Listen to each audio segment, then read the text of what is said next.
আসসালামু আলাইকুম।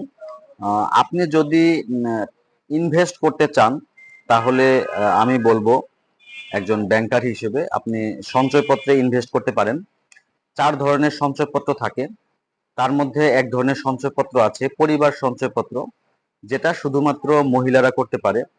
তবে ৬৫ বছরের উপরের যাদের বয়স ছেলেরা তারা করতে পারে। এটা মূলত আরকি মহিলাদের জন্যই। তো এই সঞ্চয়পত্রে অন্যান্য সঞ্চয়পত্র থেকে এটাতে লাভ একটু বেশি।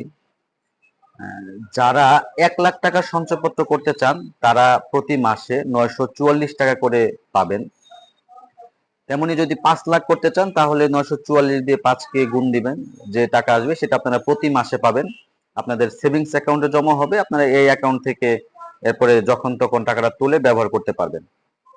এটার একটা স্ল্যাব আছে, ৫,০০,০০০ থেকে একরকম স্ল্যাব ৯৪৪ টাকা, ৭,৫০,০০০ পর্যন্ত একরকম স্ল্যাব, যেটাতে ৮৯৪ টাকা পাওয়া যায়।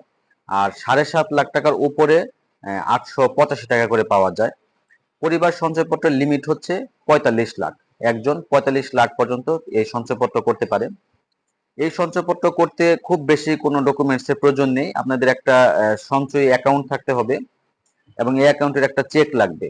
এরপরে যিনি সঞ্চয়পত্র করবেন তার ১ কপি এনআইডির ফটোকপি, নমিনির এনআইডির ফটোকপি, গ্রাহকের ১ copy passport, ২ copy passport size ছবি এবং নমিনির ২ কপি ছবি। আর যদি ১০ লাখ পর্যন্ত সঞ্চয়পত্র করেন তাহলে কোনো ট্যাক্স ডকুমেন্ট লাগবে না বা ইনকাম ট্যাক্স দিতে হবে না। কিন্তু ১০ লাখের বেশি হলে আপনাদেরকে ইনকাম ট্যাক্স দিতে হবে এবং সেটা থেকে যে একটা রিটার্ন স্লিপ পাওয়া যায়, যেটাকে অ্যাকনলেজমেন্ট স্লিপ বলা হয়, সেটা আপনাদের জমা দিতে হবে। এই ডকুমেন্টসগুলো দিয়ে আপনারা যে কোনো ব্যাংকে সঞ্চয়পত্র করতে পারবেন। তো সোনালী ব্যাংক বর্তমানে বলতে গেলে একটা নিরাপদ ব্যাংকের অবস্থানে আছে এবং বাংলাদেশের টপ ব্যাংকের মধ্যে, সরকারি ব্যাংকের মধ্যে একটা। আপনারা এই ব্যাংকে সঞ্চয়পত্র করতে পারেন। ধন্যবাদ সবাইকে।